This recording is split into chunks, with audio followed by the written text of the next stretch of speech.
In April 2022, Avalon Hill released a new tutorial quest for HeroQuest. We'll first look at this tweet by Zargon. Rumor says you heroes are too afraid of the trial, so my minions crafted a smoother intro dungeon. I just can't say no to the door's sad puppy dog eyes. And that links to a blog post on Hasbro Pulse. HeroQuest, try out a new beginning. Hail hardy adventurers. Today, we come to you with another online quest to increase your enjoyment of the HeroQuest game system. A few canny fans noticed that our previous release, The Tunnels of Zoryana, was labeled Online Quest 1.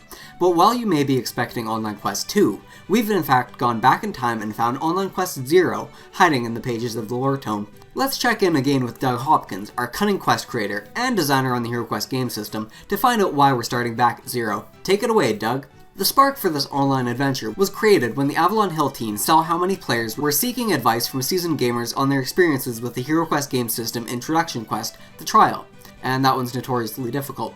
We seized the opportunity to create an original quest as a tool for newly forged and veteran Zargons to introduce our game to more heroes.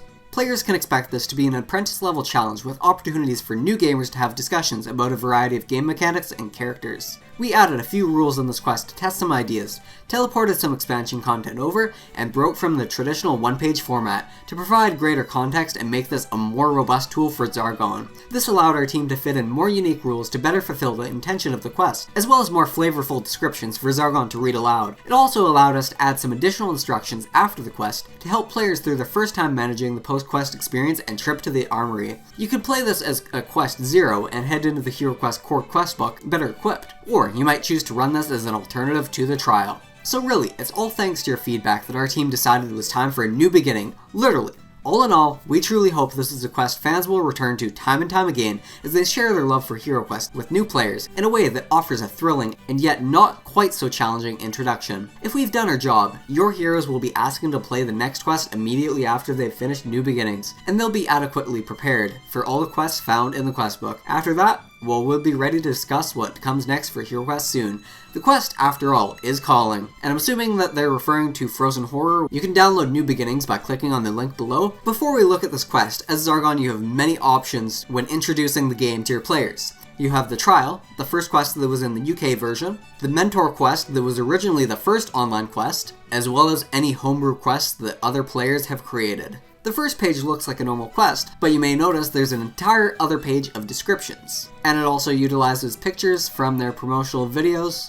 Let's get started first with what Mentor has to read. Heed well my words, for I am Mentor. I have much knowledge to impart on you, but no time to do so. As we speak, a contingent of minions loyal to the evil sorcerer Zargon escapes our grasp. If this wicked group of villains should succeed in retreating back to Zargon's dread host, there will be dire consequences. The people of this land tell tales of your good deeds. Help the realm with this critical undertaking, and you shall take the first step on your road to becoming true heroes. We have tracked these sinister forces to a location nearby.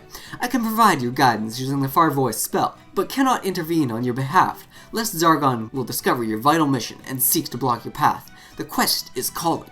First of all, the wandering monster in the quest is one goblin, making it a very easy first wandering monster in case they get that card when searching for treasure. You have Mentor able to talk to the heroes and provide them exposition about the game, allowing them to learn things before the trial happens. Things such as, that locked door will take too long to break down with brute force. Perhaps you can find another way to open it. And the door there is barred shut, but the first hero to search for treasure will find a lever that opens that door. B has two goblins in this room with a table. A bit of the lore about goblins. These green-skinned creatures are small and quick. Despite their small stature and lack of brute strength, they are dangerous foes. Or, proceed with caution. Something about this room doesn't feel quite right. Giving you an introduction into traps before the second quest, since the trial does not have any traps in it. D is actually an interesting point as well. The orcs who have joined the ranks of Zargon's vile armies delight in cruelty and slaughter. These powerful warriors should never be underestimated. What's so interesting about this line about orcs is that despite the quest about the friendly orc bard, HeroQuest, for the most part, does not seem to be subscribing to Wizards of the Coast's changes to D&D with orcs not always being violent creatures. The objects on this weapon rack have all fallen into disrepair. However, the first hero to search for treasure finds a shield exactly like the one described in the armory. The shield's emblazoned with a phoenix motif, and besides a thick layer of dust, it otherwise remains unaffected by the passages of time. On our next page, we have a ton more lore to go through. Be on your guard. Little is known about the wicked creatures known as abominations, other than they possess great cunning and are difficult to best in combat. This hulking beast seems to be guarding that alchemist bench. What secrets might it hold? The first hero who searches for treasure finds a potion of healing for each hero on this quest. Each potion restores 4 lost body points when consumed. Dang, that's really good. The only way in the trial that you get a healing potion is if you find it by searching for treasure. F is the bookshelf and the trapped chest with the orc and goblin. A sarcophagus that has a mummy popping out of it, that's G. An introduction into the gargoyle before you encounter the first one in the trial. Be warned, this is no statue. A gargoyle is a foul creature brought to life by dread magic. Its stout skin makes them very hard to wound in battle, and they are often disregarded as statues before they leap upon unsuspecting prey. It is Zargon's most powerful minion. This gargoyle has already suffered injuries, but it is still a powerful foe. Dispatch it quickly, or I fear this is where you will meet your doom. And to help you out, the gargoyle is very wounded, it has only 1 body point, and may only roll 2 defend dice, and inside the gargoyle's chest is a ring of fortitude? That's actually impressive. They're being very generous with this quest 0. For I, which is the skeletons, the torture rack room, such a pity. This prisoner and their captors are animated by dread magic, to be forever united in undeath. Zargon's cruelty knows no bounds. And the first hero who searches for treasure finds a gold wedding band worth 40 coins. When a hero gets to J, Mentor will read, "Something's not quite right here." From what I can tell, it's referring to the secret door. You have a single Dread Warrior and a Goblin in a room, instead of it being, I think, 3 or 4 of them in a room. Dread Warriors strike fear into all but the bravest or most foolish of opponents, and for good reason. This particular one seems to be guarding that door. I suspect our quest nears its end. The first hero who searches for treasure finds a half-filled flask of potion of healing, but are those healing potions going to be enough to face off against Zoryana, wretched crone of the Dread Flame? Which, if you have the Mythic tier, you could use the female Dread Sorcerer, but if you do not, you can just use the regular Dread Sorcerer. And she is found in this room with L. Yeah, it has the Dread Sorcerer symbol right there, as well as the Sorcerer's table. Zoryana, wretched crone of the Dread Flame. This final threat was not known to me, or I would have never... Suddenly, the red-robed woman's hands and eyes flicker with evil dread magic as she screams, "If I'm going to die here, I shall take you all with me, in flames!" Zoryana, wretched crone of the Dread Flame, knows the following spells. Ball of Flame, which she can cast 3 times. There's her stats as well. Little more description about Zoryana. She wears the same set of bracers that's described in the armory, and the hero who claims them will notice the hardened leather braces have fire symbols burned into them and smell faintly of brimstone and ash. The quest is over when Zoryana is defeated. From what I can tell, the quest is designed in a circular manner, so that you have to go in a clockwise fashion before you can get to her. And finally, some instructions about ending the quest.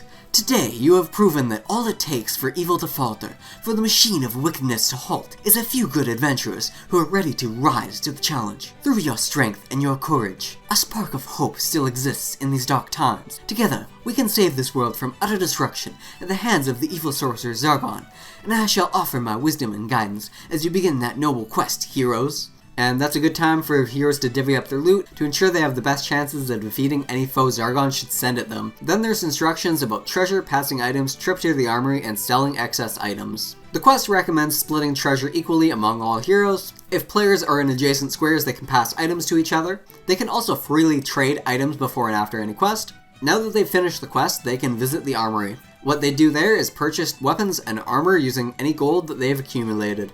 And they can also sell excess items back to the armory to get more gold. But only items that are listed for sale in the armory can be sold back, and the hero receives gold equal to half the armorer's price, and items returned at odd sums are sold back at half price rounded down. This quest should give your players a good introduction into the game, and several of the mechanics as well, including traps, which normally aren't introduced until the second quest. And the flavor text that's on the second page especially is good for people who are maybe trying to transition from D&D into HeroQuest. In May 2022, all the online quests, with the exception of Rogar's Hall, were put into the companion app. That's an overview on Online Quest 0 as well as my thoughts about it. I'll have more HeroQuest content in the future like the one on screen now. Goodbye.